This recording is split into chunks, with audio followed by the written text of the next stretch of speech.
Ce que vous allez découvrir maintenant. Il faut dire que l'hypnose est un phénomène fascinant, utilisé notamment en médecine et en psychothérapie, mais aussi régulièrement sur scène, dans des spectacles parfois impressionnants. Alors justement, quelle est la part de réalité scientifique là-dedans? Et y a-t-il des dangers avec ce genre de pratique? Vous allez le voir, l'hypnose est en train de livrer quelques-uns de ses secrets.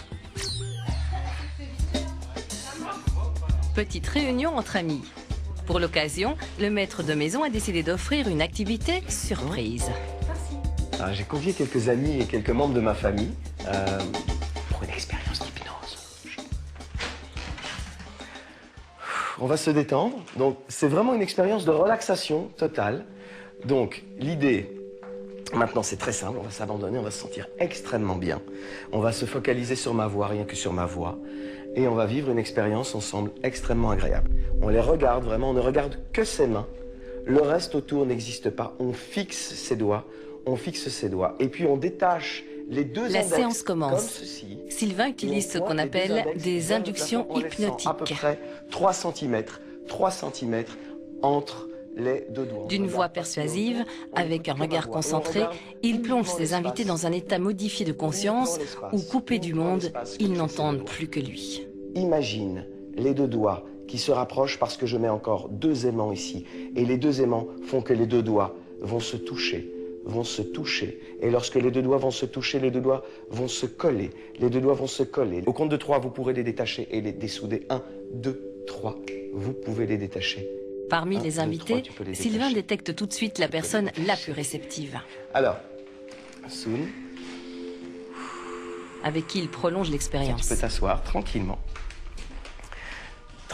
Et on va essayer de faire une petite expérience extrêmement sympathique. Tu imagines que je mets un aimant là et un aimant là, d'accord? Lorsque je vais détacher mes mains des tiennes, concentre-toi bien sur l'espace qu'il y a ici, concentre-toi bien sur ma voix. Lorsque je vais détacher, les 2 aimants vont s'attirer tel un magnétisme extrêmement fort.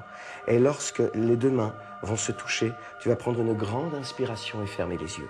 Et tu te sentiras bien, extrêmement bien. Attention, regarde bien. Les 2 doigts vont se rapprocher de plus en plus, de mieux en mieux. Tu peux fermer les yeux. Lorsque je dirai dors, tu dormiras dans un sommeil extrêmement de bien-être. Dors.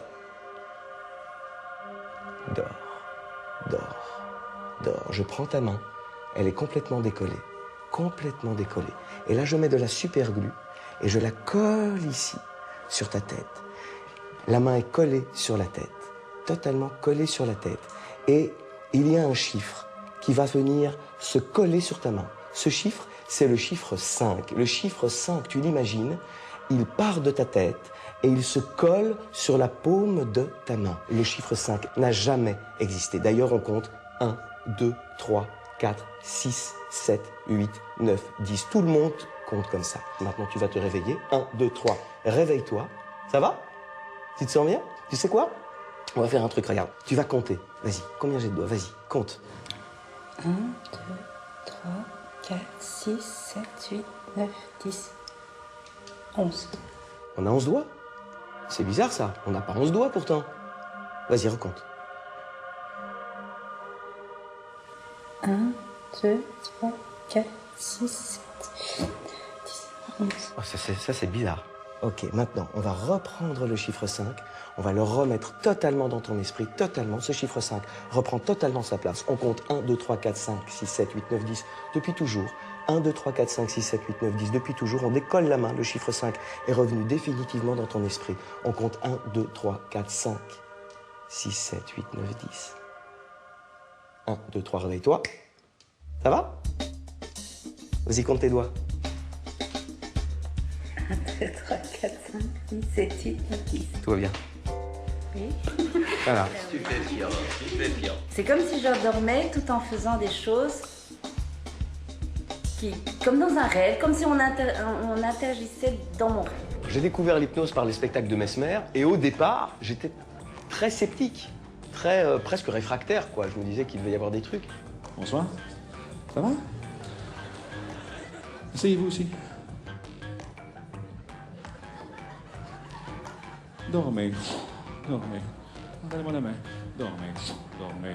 Impossible de vous éveiller. Vous vous sentez merveilleusement bien. J'ai bien été obligé de constater qu'il n'y avait pas de truc. Et c'est tout à fait fascinant. Et donc oui, j'ai eu envie d'en savoir beaucoup plus et je crois que l'hypnose est un outil absolument exceptionnel. Mesmer, le fascinateur, est un hypnotiseur québécois au succès planétaire. Mais à la base, je suis un être humain comme tout le monde, mais je suis un fascinateur sur scène. Je fascine les gens du public qui viennent voir le spectacle sont fascinés par ce que je fais et les gens qui vivent l'expérience sur scène deviennent aussi fascinés ou dans un état de fascination. Je les amène dans un état de fascination pour qu'ils puissent vivre des aventures avec leur subconscient, avec leurs rêves, avec l'hypnotisme, le somnambulisme, tout ça. Ouvrez les yeux, vous êtes Rocky Balboa. Venez ici, on l'applaudit! Allez-y, terminez le combat! Donnez le coup de grâce, Rocky, encore! Le coup de grâce, assommez-le! Le dernier coup final, maintenant! Il a gagné, mesdames et messieurs, Rocky Balboa! J'ai été inspiré par Franz Anton Mesmer, un médecin autrichien qui est décédé en 1815. Et ce médecin autrichien a un peu vulgariser justement les techniques de l'hypnose en soi. Alors j'ai voulu rendre hommage à cet homme. J'ai exercé l'hypnose thérapeutique en clinique peut-être 5 ou 6 ans dans ma carrière. Par contre, j'ai préféré la scène parce que je trouvais que dans ma clinique, entre 4 murs, je convainquais une personne à la fois que l'hypnose fonctionnait. Je trouvais ça dommage. Et notre fascinateur est un vrai champion. Il a même établi un record du monde. 422 personnes hypnotisées en 5 minutes. Du jamais vu. Votre casque sur la tête. Regardez face à vous. Il y a un cadran qui ne fonctionne plus. Essayez de faire fonctionner le cadran. Essayez de faire fonctionner. Impossible pourtant de ne pas avoir de doute sur cette performance. Mesmer possède-t-il un don particulier ou est-il un manipulateur de génie? Pour obtenir des réponses et mieux comprendre ce phénomène de l'hypnose, direction l'hôpital de Genève. Patrick Vuillemier y dirige le département de neurologie. Il travaille depuis de longues années sur le sujet. 2, 3, 4, 5, 6, 8, 9. L'oubli d'un chiffre dans une séquence classique d'hypnotisabilité, c'est quelque chose qui effectivement peut être relativement facilement obtenu chez un sujet. Il n'y a pas de truc si ce n'est le truc de l'hypnose lui-même. Maintenant, qu'est-ce qui se passe dans la tête du sujet, effectivement, au moment où il oublie le chiffre 7, c'est justement une des choses qui restent mystérieuses et qui est une des choses qui intéressent les scientifiques. Pour comprendre ce qui se passe dans le cerveau, les chercheurs ont placé des volontaires sous imagerie par résonance magnétique. Et ils les ont hypnotisés. Alors, quand vous êtes prête, vous portez votre regard le plus haut possible, comme si vous regardiez à l'intérieur de votre tête. Vous sentez l'air frais et sec qui rentre dans vos poumons. Ces sensations qui sont induites par l'hypnose sont représentées par ces régions ici, et puis viennent à quelque part occuper l'espace de la conscience. Au bout de leurs expériences, ils ont découvert que des zones spécifiques du cerveau s'activent bel et bien en état d'hypnose. C'est donc un phénomène neurologique différent d'une simple suggestion. Ce qui est commun dans toutes ces études, c'est qu'on montre que les activités sous hypnose sont bien différentes des activités à l'état de veille normal. Donc il y a vraiment quelque chose qui se passe. La neurologie a donc apporté la preuve que l'hypnose existe en tant que fait physique. Mais attention, si l'hypnose nous rend hyper réceptifs à tout ce qu'on nous suggère, il vaut mieux savoir à qui s'adresser. Les hypnothérapeutes mal intentionnés, ça existe. Sylvie T préfère garder l'anonymat. Lorsqu'elle avait 25 ans, elle a eu recours à un thérapeute charlatan qui pratiquait l'hypnose sans aucun contrôle. Au fur et à mesure, les séances sont devenues de plus en plus bizarres. Par exemple, il m'a demandé de me déshabiller à un moment. Il a fini par découvrir que j'avais été violée par mon père dans mon enfance. Maintenant, je sais que c'est faux aujourd'hui, mais à l'époque, j'y ai cru. En fait, il cherchait à me séparer de ma famille et à me soutirer le plus d'argent possible. Mais un jour, je tombe amoureuse. Et là, mon thérapeute, il est devenu malade de jalousie. À ce moment-là, je me suis réveillée et j'ai découvert qu'il était vraiment possible d'induire de faux souvenirs en état d'hypnose. Mais aujourd'hui, tout va bien.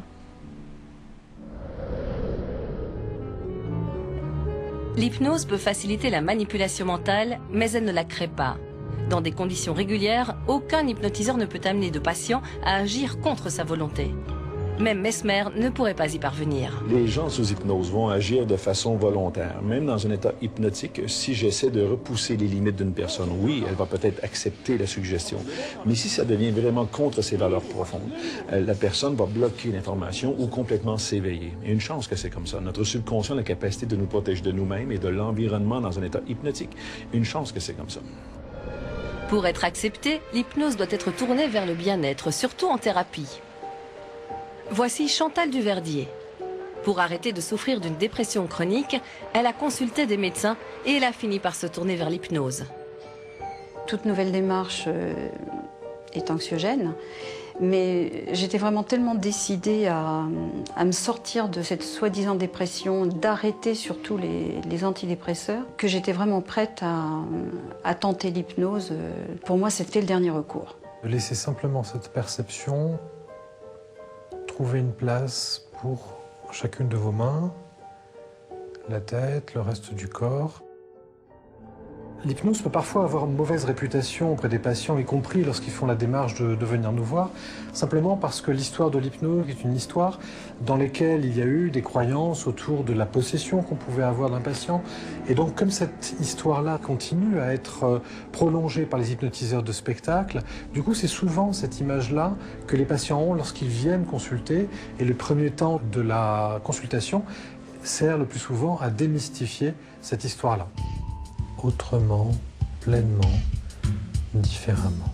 Les neurosciences ont permis de décrire l'état hypnotique. Et ça, c'est un savoir que l'on peut transmettre à l'autre en lui montrant que dans un cadre thérapeutique, on est dans une pratique qui, en tout cas, est avérée, c'est-à-dire il se passe quelque chose au niveau du cerveau. Les progrès de la neurologie permettent de faire la part des choses entre science et magie. Mais l'hypnose demeure encore un phénomène mystérieux, dont il nous reste beaucoup à découvrir et à comprendre. N'est-ce pas, Sylvain? 1, 2 et 3. Léna, au compte de 3, tu vas te réveiller. Au compte de 1, tu ouvres les yeux déjà. 1. Léna, 1, 2, 3. Tu remontes à la surface maintenant, tu viens avec nous. Attention, Léna. Léna.